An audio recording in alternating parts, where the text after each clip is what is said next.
Hello. Today Road to GH will reveal fans of General Hospital are in for a roller coaster ride as several storylines begin to collide, promising political tension, moral dilemmas, and explosive revelations that could reshape the dynamics of Port Charles. Ezra, the ambitious and controversial new senator, is set to come face-to-face with Laura, a woman who has long been the moral compass of the city. This confrontation is expected to test both their principles and patience. Laura's deep ties to the community, her experience in leadership, and her innate sense of justice make her a formidable opponent, while Ezra, despite his cold reputation, may be harboring more complexity than anyone anticipates. Although Jordan has already voiced her disdain for Ezra, labeling him a despicable figure, there are hints that he might surprise everyone, perhaps not with redemption, but with a revelation that could flip the political narrative on its head. Meanwhile, Drew is entering dangerous territory. It appears he's not just observing Ezra, but actively considering an alliance with him, a move that could raise more than a few eyebrows, especially considering Drew's recent moral compromises. In another surprising twist, Drew is also seen blackmailing Portia Robinson. The details remain unclear, but the tension is real. Ava, never one to mince words or ignore the signs of trouble, takes it upon herself to warn Portia. With cold precision and underlying concern, Ava urges her not to let fear guide her into making reckless choices. Portia, already under immense pressure, now finds herself in a position where every move could have consequences for her family, her career, and her reputation. Elsewhere, Alexis Davis is stirring the pot in her own quiet, calculated way. In an unexpected move, she summons Rick Lansing to her office, and their tense exchange is laced with layers of history, unresolved tension, and subtle power plays. Alexis's motivations remain murky. Is she seeking justice, digging into something deeper involving Valentine, or maneuvering her way toward a truth only Rick holds? A preview clip shows her asking the prisoner what he thinks she could possibly do for him, suggesting that she holds a card that could shift the balance. Each thread of these intersecting storylines carries high emotional stakes and the promise of shocking developments. Whether it's political intrigue with Ezra, manipulation and blackmail surrounding Drew and Portia, or Alexis pulling legal strings behind the scenes, fans can expect drama that is rich with betrayal, ambition, and unexpected alliances. So, which storyline has you most intrigued? Is it Ezra's potential takedown by Laura, or could Drew's descent into moral grayness steal the spotlight? Don't miss what's coming next. The tangled fates of Port Charles continue to unfold weekdays on ABC's General Hospital. Jason had always been a man of few words, relying more on instinct and action than pleas. But this time was different. The danger was too real, too close, and the stakes too personal. After years of navigating the shadows of Port Charles and carrying out impossible missions, Jason found himself entangled in something even he hadn't fully anticipated, a threat not only to national security, but to the people he loved most. Through Valentine, Jason had uncovered a series of disturbing truths about Brennan, a man who, on the surface, carried the prestige and authority of leading the WSB, but underneath, operated with sinister motives and ruthless manipulation. Valentine, ever resourceful, had pieced together Brennan's involvement in covert missions that crossed moral lines and endangered countless lives. But what struck Jason hardest was Brennan's latest move, one that felt like a personal betrayal. Jason discovered that Brennan had drawn Jocelyn into the web of the WSB, presenting it as an opportunity, a noble cause, something that would make her feel empowered. But Jason knew better. He had lived that life, and he recognized when someone was being used as a pawn. Brennan had not recruited Jocelyn out of admiration for her strength or sense of justice. He had done it to get closer to Carly, to manipulate her, to bind her loyalty, and to tighten his grip on every vulnerability Jason had. It wasn't just strategy. It was calculated. Cold. And when Jason realized how far Brennan was willing to go, something inside him snapped. He could feel the urgency rising, the adrenaline pulsing through his veins. Jocelyn was in danger, real danger. Not just from enemy agents or foreign threats, but from the very institution she now believed she was serving. And if she stayed any longer, the cost could be her life. Without telling anyone, Jason went to work. He tracked her contacts, intercepted messages, followed her movements from a distance. He couldn't let Carly know. If she found out what Brennan had done, her world would shatter. The guilt, the fear, the overwhelming terror of losing her daughter would consume her. Jason couldn't bear to be the one to break her heart with that truth. So instead, he carried it alone, as he always had, a silent protector operating in the background, doing what had to be done. But there was one thing he couldn't do in silence. He had to speak to Carly. He had to try, one last time, to get through to her. So he went to her, not with anger or accusations, but with a plea. A quiet, desperate appeal from a man who had seen too much and lost too many. He asked her, begged her, to stay away from Brennan. To cut ties, to walk away, to trust him without knowing all the details. He couldn't tell her everything. Not yet. But he needed her to listen. Carly, however, had already gone too far. Her heart, once guarded by years of pain and betrayal, had begun to open again to Brennan. She didn't see the lies. She saw charm, power, and a promise of something steady in a chaotic world. And more than anything, she saw someone who made her feel wanted. Jason watched her face as he spoke, and he knew the truth before she said a word. She had fallen in love with Brennan.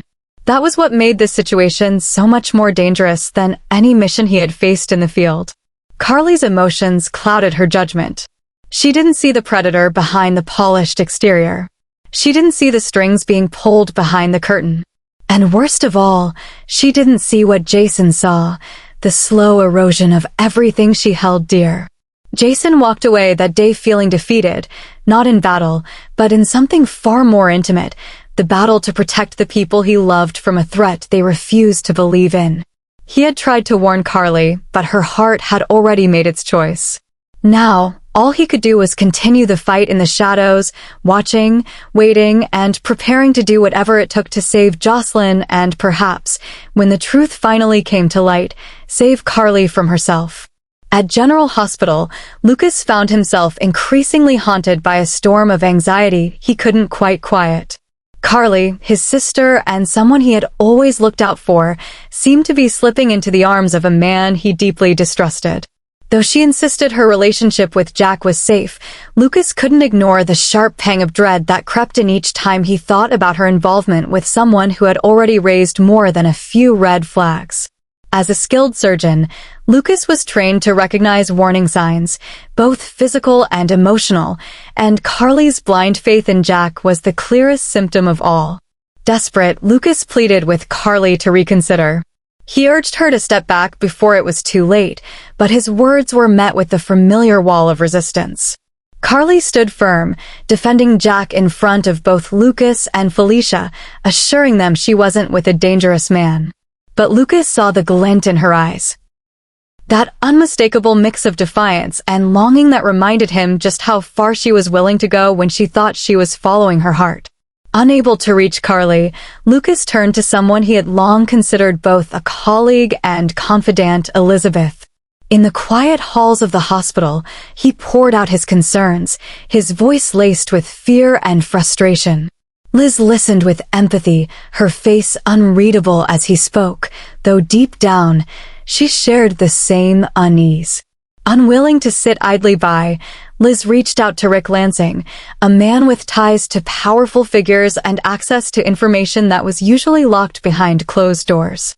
Whether she sought Rick's help specifically because of Brennan or for something else entirely remained unclear, but what mattered to Lucas was the hope that someone, anyone, might uncover the truth before things spiraled out of control. But as Lucas remained fixated on saving Carly from what he feared could be a terrible mistake, he failed to see the darkness creeping into his own life. Marco, the charming and quiet newcomer who had begun to earn Lucas's trust, was not who he appeared to be. Beneath the surface, Marco carried a carefully concealed truth. He was the son of Sidwell, a man whose name was whispered in the circles of espionage and control. Marco had not met Lucas by chance. He was sent, placed directly in Lucas's path with a mission tied to something far bigger than friendship or romance. Each interaction, each conversation, each shared moment between them had been part of a larger scheme. Marco's orders were clear: get close, gain trust, and wait. But what Marco hadn't anticipated was the conflict that began to stir within him. Lucas, in all his sincerity and compassion, was not the kind of man who deserved to be manipulated. And yet, duty bound Marco to a mission that, if completed, could change lives or destroy them. Now, fate seemed to be tightening its grip around Lucas from both sides. As he scrambled to protect Carly from her own heart, he remained oblivious to the fact that his own was slowly being ensnared in a far more dangerous game. A web of lies, secrets, and long-buried agendas was unfolding around him, and each day brought him closer to the center of a plot that had nothing to do with love and everything to do with power. Whether Lucas could escape the destiny others had crafted for him, or whether he would become another pawn in a larger, more menacing scheme, remained to be seen. But one thing was certain: the world around him was no longer what it seemed, and the person he trusted most might very well be the one to lead him into the shadows. Certainly. Here's a longer, more detailed version of the storyline in English. As the week of March 24th unfolded, a chilling shift took place beneath the surface of Port Charles, one that would alter Jocelyn's future in ways no one, not even she, could have anticipated. Her return to the orbit of Jack Brennan, the enigmatic and manipulative WSB leader, was not a coincidence. It was a calculated move, part of a much larger game that Brennan had been orchestrating from the moment he handpicked her as a candidate for the agency. Jocelyn, still in training, had thrown herself into the WSB program with a mix of ambition and curiosity. But beneath her enthusiasm was a youthful vulnerability that Brennan recognized and exploited. He hadn't recruited her because she was ready. He had recruited her because she was moldable, sharp enough to carry out orders, emotional enough to be controlled, and fiercely protective of her loved ones, particularly Carly. Brennan knew this, and now he was ready to use it. During their latest meeting, Brennan dropped any pretense of mentorship. The moment Jocelyn stepped into the secure briefing room, she sensed the tension in the air.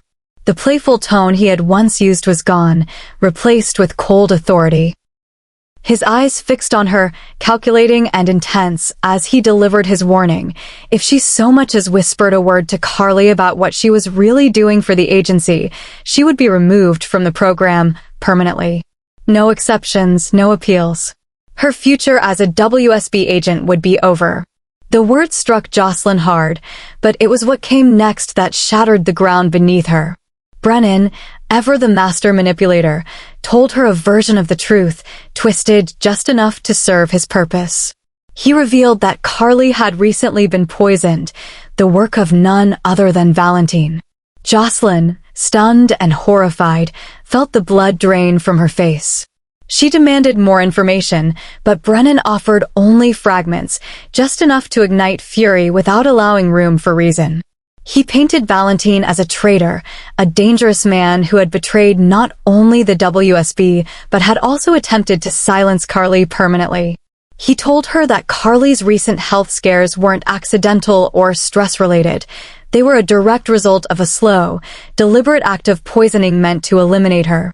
The story wasn't entirely true, but it didn't matter. Brennan had crafted the perfect lie, close enough to the truth to be believable, yet distorted enough to serve his goals. And in that moment, he got exactly what he wanted. Jocelyn's protective instincts surged forward, colliding with anger and guilt. She had been so busy training, so absorbed in the fantasy of becoming an agent, that she hadn't seen the danger creeping into her own family's life. Her emotions, raw and unfiltered, became a weapon Brennan could wield. He didn't beg her. He didn't pressure her. Instead, he offered her a mission, a real one.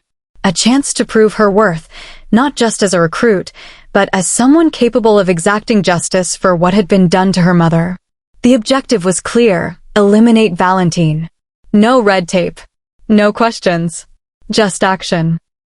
It was the final push she needed, and to Brennan's quiet satisfaction, Jocelyn agreed. The moment she said yes, everything changed. Jocelyn stepped into a shadowy world she had only glimpsed before, a world where right and wrong were blurred, where orders were given without explanation, and where consequences came in silence and blood. What she didn't yet realize was that this mission wasn't about justice. It was about control. Brennan had secured her loyalty through fear and vengeance, and in doing so, had turned her into the perfect operative, emotionally compromised, eager to prove herself, and completely unaware of the manipulation unfolding around her. As the days moved forward, Jocelyn began preparing for the mission under strict surveillance. She received coded briefings, training in untraceable tactics, and instructions that left no room for hesitation. She didn't speak to Carly. She didn't reach out to anyone. Brennan had made sure of that. Her world had narrowed, her choices now dictated by a man who had expertly severed her from her moral compass. Meanwhile, back in Port Charles, Carly continued her life unaware of the storm closing in on her daughter. She had no idea that her name was being used as a trigger, a justification for what Jocelyn was about to do. Nor did she know that her former alliance with Valentine was now being rewritten as a betrayal, one that could cost him his life, all because Brennan had pulled the right string. The truth bomb had detonated, not with noise, but with quiet devastation. And while Jocelyn believed she was fighting for her family, she was instead being drawn into a web of deception and darkness, where loyalty could be deadly and trust was a weapon used against her. What lay ahead was uncertain. Would she uncover Brennan's lies before it was too late? Would someone step in and pull her back from the edge? Or would this be the moment where Jocelyn crossed a line that couldn't be undone? Becoming not just a recruit, but a soldier in someone else's war? Only time would reveal whether Jocelyn's descent into the WSB's darkest secrets would end in triumph or tragedy. But one thing was clear, her journey had only just begun, and she was no longer in control of her fate.